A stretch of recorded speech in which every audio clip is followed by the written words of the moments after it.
Hello everyone, welcome to the Totally Well Show. I'm your host, Joyce Strong. The Totally Well Show is a place where we get curious, ask questions, and explore everything to do with health, wellness, fitness, and all the things it takes to help you live the highest quality, most fulfilling life. My guest today, Lumina Gershfield Cordova. Welcome, Lumina. Thank you. I love saying your name, Lumina. Lumina is a family Kundalini Yoga and meditation teacher, and a very beautiful person on the outside, and I'm sure on the inside, and we're going to get to know more about you. Lumina's website is Lumina Infinite, LuminaInfinite.com, and you can find out more how to contact you through the website. That's the best place? That's exactly right. So, and you have a program that's called Be With Me. Yeah, Be With Me, Family Yoga and Meditation. Okay. Yeah.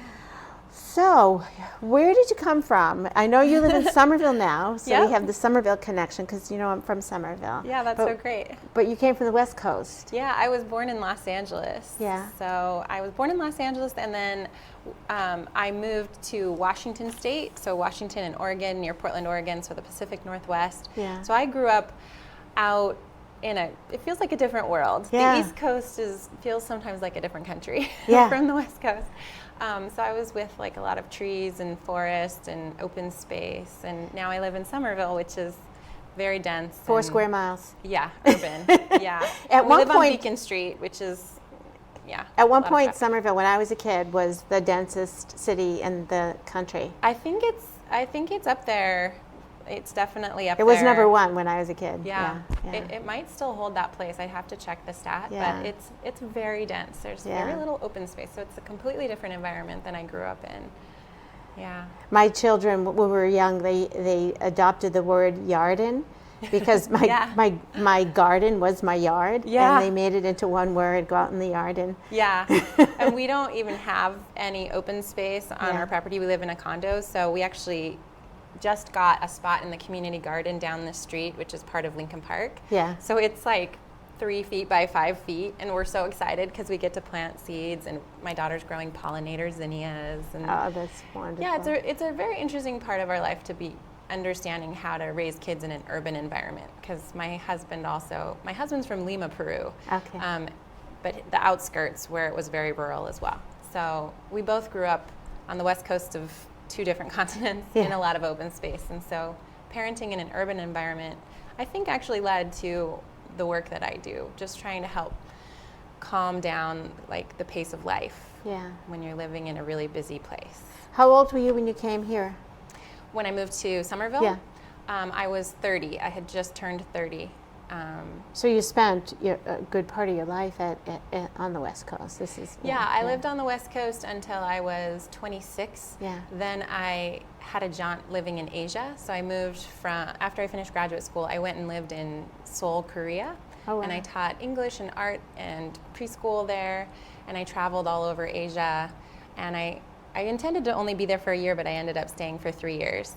And then when I was done there and I knew I needed to move back to the U.S., I wanted to kind of move to somewhere exotic, like not just back to where I had already been. Yeah. So the East Coast seemed very exotic. And as I told you, it was where my father grew up. He grew up in Everett, and my mom grew up in upstate New York. So I really have East Coast roots. I have a lot of family here. Yeah. But my father went to study at UCLA, and so I was born on the West Coast. So I'm really an East Coast girl, finding my way. And I've found a way to really love it. It was such a culture shock at first. Yeah. I was learning the language of how people on the East Coast speak to each other, and learning not to smile at people so much. You have to kind of, ease into that with East Coast people. You can't just look at someone and just flash a smile. It kind of makes them uncomfortable. You have to kind of... It's funny that you say, I was listening to Brene Brown on Netflix. Did you see her thing? And she talked in the audience about, how in the West Coast there's this. Yeah, I love that story. She said, so like they were having a fight and she was trying to decide whether to go back in and engage with her husband again or just cut off communication. Right. And she says on the East Coast, everyone's like, no, don't do it. Over, don't do it. On the West Coast, they're like, yes, go in. love, go. I laughed so hard because that's a great illustration of, the East Coast, West Coast thing. So I'm trying to integrate both. And I feel like it's a good balance. East Coast also, like, so productive, so hardworking, and such high caliber, like, mental thought. And people are just really high achievers. And like watching people train for the Boston Marathon, running through Somerville, and being in Somerville, which is right next to MIT and Harvard and Tufts and so many universities. It's a very different place. And so I got my wish of living in kind of an exotic place. Well, nice to hear that. We used to call it other kinds of things when I was a kid. Slummerville, I think it was. But it is a very cool place. And I like what they would say about Harvard Square too, is like sooner or later everybody goes through. You'll see everybody in the world. It's true. Yeah. So, that's another part. Exotic comes here. Yeah, it's true. Yeah, you just sit back and everyone comes to Boston. Yeah, and Cambridge. Yeah. So you have kids? Yeah, I have 2 children. Yeah, how old are they? My son is 7 and my daughter is 5. Yeah, great ages. Yeah, really great ages. Magical. Totally, exactly. Yeah, it's really magical. Trying to savor it. It's going fast. You have 5 children. Yeah, my baby's 21. Wow, that's amazing. After giving birth the first time, I started looking around and being like, all these women, like women who had multiple children, I'm like, why are they not wearing medals? Like, like it's so incredible. Yeah, that's really cool. Yeah, it's fun. And soon to be 6 grandchildren. So my dad's having twins. So Oh my gosh. Wow. Yeah. Congrats. So, thanks. It's fun. It's fun doing it. It's like having them all over again with less responsibility. Yeah. So I want to know about what you do, the idea of, I've interviewed some yoga instructors here and teachers and people do meditation. You have a very different take on it. So can you tell me about how this came to you, like how you got into this? Sure. So when I was living in Asia, I went to India and I participated in a shortened yoga teacher training. It was Iyengar yoga and it was on the Ganges, and I really loved it, especially just like we learned Sanskrit and doing it in India. I felt like it was very different than the yoga I had done in the United States, and I wanted to keep practicing it, but I had a really hard time like keeping a practice of my own. And then when I was pregnant with my son, I really didn't have much of a yoga or meditation practice, but I started studying hypnotherapy, hypnobirthing, and in an attempt to have a natural birth. I really wanted to be unmedicated and have a natural birth, and I went to the Cambridge Birth Center, which is like have you been there? No. So it's right next to Cambridge Hospital, which is down the street from our house, our condo, and it's a house that is separate from the hospital, and you can give birth there in a bathtub with midwives. But it's next to the hospital, so you can just go across the street if you have any complications. Oh, that's interesting. One of my kids I had in a similar situation at it was called New England Memorial Hospital in Stoneham. Oh, okay. Yeah. Oh, cool. Yeah. Yeah, that sounds very similar to that.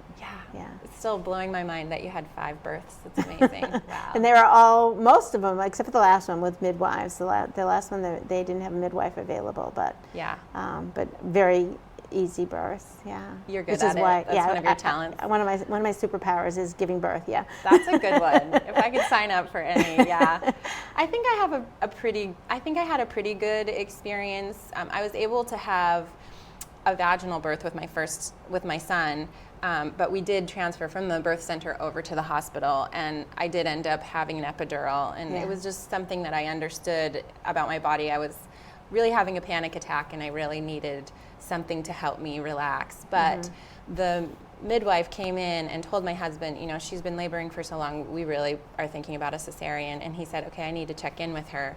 And so he came over and he said to me, sweetie, you really need to be making some progress, or we might have to get a cesarean. So whatever you need to do, like, make it happen. And so I couldn't feel my lower body, but I started using just visualization and like a deep meditation where I connected with my hips. And I remembered in the birth class how important it was for the head to go underneath of the pelvic bone.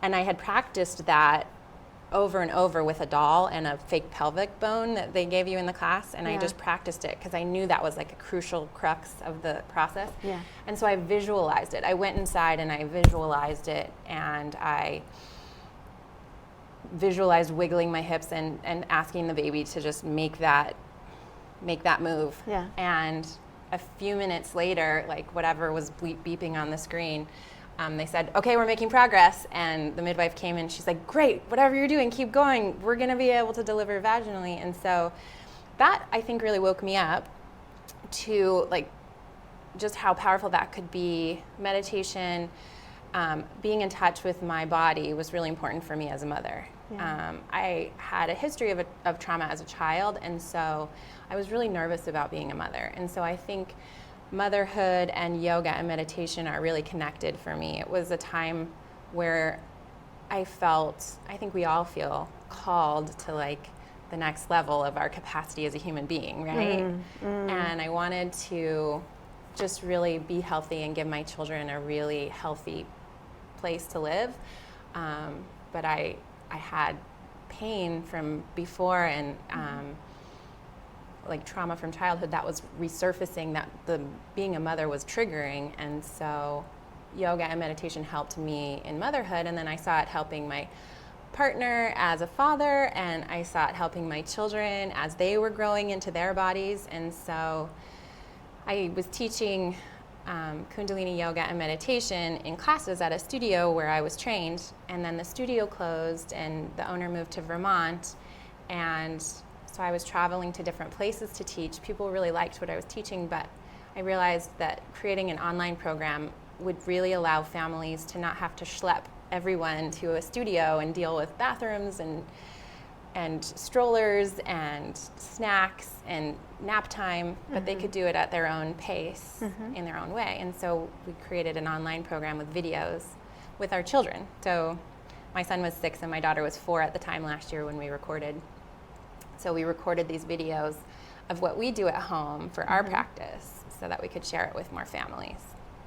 That's beautiful. Yeah. That's really beautiful. The videos are fun because my kids are not child actors. They're really my kids, and you know, the concept of a camera like capturing them and who was watching wasn't really evident. It's just a camera and it's just our living room. So you get to see like a real family navigating meditation and yoga together. Well, what you might encounter yourself, right? Yeah. In that setting. Yeah. So the style of yoga, Kundalini, is what? Yeah, so Kundalini Yoga is a brand, it's a part of Hatha Yoga, and it was brought to the West in the 70s, well, late 60s and early 70s by the Kundalini master Yogi Bhajan. And it was in India a very like kind of elite kind of yoga that was usually only reserved for certain people to be able to learn, and you had to apprentice and have a certain stature to be able to learn it. And Yogi Bhajan brought it over to the West, and then he saw in the 70s in Los Angeles kind of a crisis of a lot of people using drugs to try to reach higher consciousness. My parents included were some of those people who were looking for higher consciousness and getting lost in drug culture as a way to do that. And so that's part of why I had early trauma as a child, because my father got caught up in that, using drugs as higher consciousness. And so Yogi Bhajan really wanted to offer people an alternative, a way to access the power that they have within. So Kundalini is the energy that is latent at the base of your spine, and it's creative energy and creative potential. It's really just, you know, the human spirit. And so Kundalini Yoga focuses, it uses mantra, breath, meditation, and postures and asana to release that energy and help you tap into your highest self. So it's more than what you just do during a session. Is it more of a way of life as well? It can be. Yeah. And Yogi Bhajan was a Sikh as a religion, and so there are some ties between the Sikh religion and Kundalini Yoga, but you don't need to practice the Sikh religion to practice Kundalini Yoga. it does have reverberations off of the mat, of course, and affect your entire life. And you can decide what level you want to practice at, whether you want to take on some of the nutritional values. A lot of Kundalini yogis are vegan, and things like that. It's up to you at what level you want to practice. For us, it's not our religion. We are Jewish, so we belong to a synagogue, and we have Shabbat on Friday nights, and we're also practicing Kundalini Yoga. My husband was raised Catholic. I actually, when I went through the crisis, my family went through their crisis, I went to live with a Mormon family. They were foster parents for me, so I was actually baptized as a Mormon and practiced Mormonism for most of my life. I went to Brigham Young University.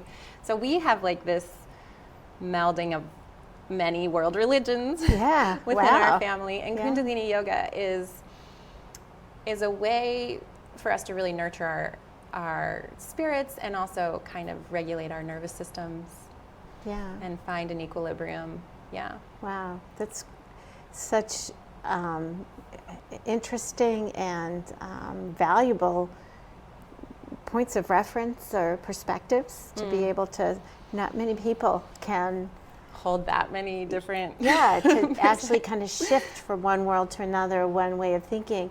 I'm imagining too that you maybe saw some common threads. Yeah, absolutely. I've always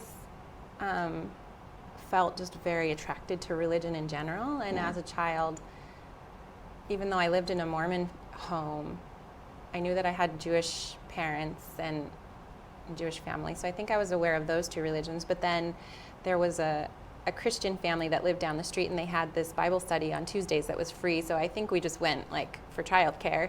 But they would take us to a summer camp, and they would teach us about this other form of Christianity. And I remember feeling everywhere I went, I wanted to be part of that religion because I just always felt good. And when I would chant with Hare Krishnas, or when I would go into a Catholic, worship space, do you feel that? There's always this underlying, like you said, connection of goodness. Yeah, it's interesting that you're saying this, because I had this conversation with myself this morning, kind of about the idea of universal energy.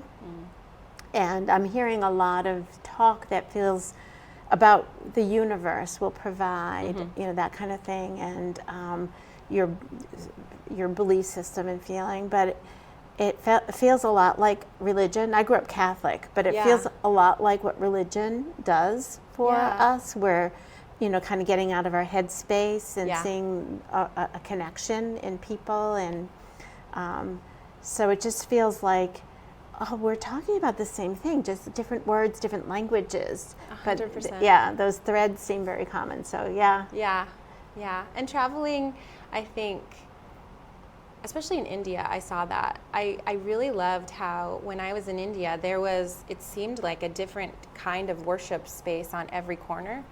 I think it felt like they expected everyone to have a religion, but they didn't mind which one it was. As long as you had one, as long as you had a connection and you had a practice, then they could respect that. It was not having one that really kind of blew their mind, but as long as you had one, they all kind of, at least for me and my basic understanding of what was happening there, it seemed like they coexisted. And I think traveling in the world, meditating in Buddhist temples in Korea on mountains, I had a flashback to that this morning, and how I came this close to becoming a Buddhist monk. Really? Yeah, a friend and I went and stayed in a Buddhist temple on a mountain, and it was so beautiful. I felt this huge call to stay, and they invite you. Actually, they asked me, because I had just gotten to Korea and I was looking for a job as an English teacher. They sat down with me, the head monk sat down with me and said, "We'd like to invite you to stay here and to live here with us for free for 1 year. You won't pay anything, and we'll pay you $1,000 a month to teach us English and to teach anyone who wants to visit the monastery." It's not really a monastery, it's a temple, English. And so you'll live here rent-free, you'll be making money, and you can just learn and meditate with us. And I wanted to so badly, but I felt like, oh my goodness, I will lose my sense of self if I do this right now. And I was really scared. I was 26 and I imagined myself just shaving my head and becoming a monk. I knew if I lived there for a year, I would become a monk. So I said, I'm sorry, I can't. And I said to my friend, we have to go back to the city. We got back to the city and I ate a whole bunch of candy and I watched TV for a while and the feeling went away. And I was like, okay, I'm safe. But yeah, I think about that sometimes. What if I had said yes and stayed there for a year? Yeah. I wouldn't be here. Well, maybe I'd just have a shaved head and I don't know if I'd have children and a family. Who knows, right? Who knows? Yeah. Yeah. Amazing the things that happen to us. I want to have some time to talk about how you help people with yoga. So do you see people in person and work with people or just online? I do a little bit of both. So in the last 4 years, I've been working in my daughter's Montessori classroom. So she goes to a Montessori school. Which one does she go to? It's called Dandelion Montessori, which is part of the Wildflower Montessori Network, which is it started in Cambridge and is expanding. Because one of my sons went to over where Bread and Circus used to be, which was pre-Whole Foods. There was in Somerville? In Cambridge, I think it was. Cambridge. Yeah. Was that Cambridge Montessori School? Yeah. Cambridge Montessori. That's where my son went. Yeah. Yeah. Oh, that's nice. Yeah. Oh, yeah. So Montessori, we have that in common as well. Yeah. I love Montessori as a curriculum and as a school, just a system. That's been really fun. And so I've been sharing it in her classroom with children and the teachers. Mm-hmm. And then we have had a summer camp for kids. Mm-hmm. It's not a camp, it's a summer program. And so we just wrapped up 2 weeks of that. My husband took 2 weeks off of work. Indoors, outdoors? We start indoors and we do yoga and art, and then we go outside and play at Lincoln Park, the playground by our Genziano school. Yeah. And then we come back in, and this year he added salsa and Spanish, so we learned to dance salsa and we practiced Spanish. So it was a lot of fun, and it was fun to do it with my kids and their friends. So I do it in person, but this last year creating the online course, learning about digital marketing and sending emails and building an email list, all of that. Are you into that? You kind of have to be these days. Yeah. So I've really focused on that. And so next year I won't be returning to the classroom, but I'll be focusing on spreading my program worldwide. And I have to figure out how that will integrate with meeting people in person and how I really need to work on understanding my capacity. I really want to stay healthy while I'm trying to serve a lot of people.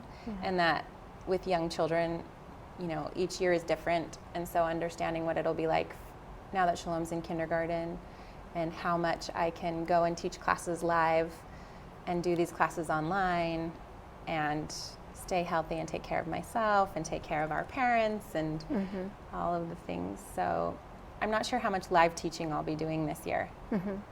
Will you make more video? Yeah. So we have several videos in our program now, and then we are going to create more. I've had one cohort of families go through our program so far. So we're in the summer version, and there's 13 families in the program, and so they're giving me feedback on what they'd like to see, and we're going to create videos based on that. It's also a little complicated having your kids involved. Sure. Yeah. So I don't want to stress them, you know? And so what people need and what is easy for us to do as a family without getting stressed out about it, I'm trying to find that balance too, because there are some people who teach yoga online who produce video after video after video. Like, have you ever seen Yoga with Adrienne? No. She just produces so many free videos, and it's easy to try to hold myself to that standard and say, okay, we have to be cranking out content constantly, but a lot of these people have enormous staff and support behind them, so it's hard to compare yourself for sure. And she doesn't have children. Yeah. And what I'm teaching in my program is not just how to do yoga and meditation, but there's also parts of the curriculum where I talk about how to connect with your partner, how to slow down as a family. My biggest intention for my program, I don't really care that much about the postures you're doing or the meditations you're doing. My biggest intention is for families to have a space created where they make eye contact. Mm-hmm. And unfortunately, that's like harder and harder to do these days. Eye contact is very precious these days. Like eyes are so often, down on our phones or on our screens. Like just looking at each other and talking to each other is so rare. And so I'm trying to create a container for that for families and give them, especially moms, permission to ask for that from their children and their partners and themselves, and make space for it. That's huge. It's beautiful. Yeah. Thanks. Yeah. I know you understand. Absolutely. Yeah. I'm thinking too of, I haven't looked at your videos yet, and I'm intrigued to go back and look at them, but to think of what age we can start this with, because as I said, we're having twins, and my daughter's oldest will be 6, and there'll be 5 of them, 6 and down. So I'm thinking, calm would be good right now. I love that question. So I did my Kundalini Yoga teacher training after my son was born. He was 9 months old. So I started my training and accidentally got pregnant with my daughter at the last 3 months of my training. So she actually did my yoga teacher training the last 3 months with me. And it was a beautiful experience. And then I really, really wanted to try to have that natural birth that I didn't have the first time because we used an epidural. And I really wanted to do it at my house, since my house was just down the street from Cambridge Hospital. And so we chanted in the space in the back bedroom where we planned to have the bathtubs or the tub set up, the birthing tub set up. So my husband and I sat down, and with Giorgio, who was 9 months, and we chanted every day leading up to the birth. And we chanted a Kundalini Yoga mantra, Ekonkara Satanama Siriwa Hey Guru. And you imagine the energy going up through each chakra and then circling back around and coming back through. It's a beautiful meditation, and Laya means suspension. So you end up being suspended in the chant. You know how chanting can be like a beautiful experience. So we would do that for 11 minutes every day until she was born. And we got to have the beautiful home birth of my dreams. Like I got to pull her out up to my chest, and it was magical. And then, this is a true story, when she was 2, she started going to a Montessori toddler program, and they'd have circle time. And so one morning, we woke up, Giorgio was still sleeping, and she said, circle. And so we sat down with her in a circle. My husband and I sat down with her in a circle, and she started singing songs for us. And then she looked at us and she said, meditate. And I said, okay. So I started doing this children's meditation that I learned from Radiant Child Yoga. And she said, no. And so I did another one. I am happy, I am good. And she said, no, meditate. And I looked at Renee and I was like, I wonder what she means. And then I thought, Laya Yoga. So I just said, Ekonkara Satanama Siriwa Hey Guru. And her eyes lit up. She said, yes. And she climbed into my lap and she put her head against my chest, and I kept chanting it. And I could tell that she remembered it. So when you're asking how early can you start, I think from the very beginning. And she's a great yogi. She really is. She loves yoga, and she helps me teach my kids yoga classes. And her name's Shalom, which means peace. And I think, very beautiful. Yeah, and 1-year-olds love it too. Like there's a little kids meditation, I am happy, I am good. And 1-year-olds they'll toddle around and they'll just like look at you like, oh, interesting. Like the grown-ups are acting like little babies, like kids. This is fun. And they just watch. But then when you put them to bed that night, they'll start chanting it. And my friend who's doing Kirtan Kriya, which is a meditation where you use these mudras and then you say Satanama, and you chant this as you do this mudras. She's been doing that for 40 days as a challenge that all the moms are doing. And her son, she says, leave Satanama in the room with me when I go to sleep. So he's feeling the vibration. Kids, that's why I teach families to do it. And I start with mom by herself. She tunes into herself. Then she tunes into her partner. They do a partner meditation and practice. And then they invite the kids, because it's much easier to for them to be interested, because if mom and dad are holding this vibration, mom holds it, then dad, or it could be dad holds it and then mom gets in, but someone holds the vibration and everybody just gets attracted to it, like bees to a pollinator zinnia. Like they hear it, they feel it, they want to be in it. So I want to go on, but our time is, I know. We've gone over. Really quick, 30 seconds. What are the top 3 things does it take for you to be totally well? Yes, totally well. Number 1, sleep. Number 2, therapy. Go to therapy, everybody. And number 3 is meditate. That's beautiful. Yeah. Well, I'm so intrigued and would love to have you come and talk more about it. I can't wait to look at your videos and share that with my family. Yeah, thanks so much. Yeah. Setno. Yeah.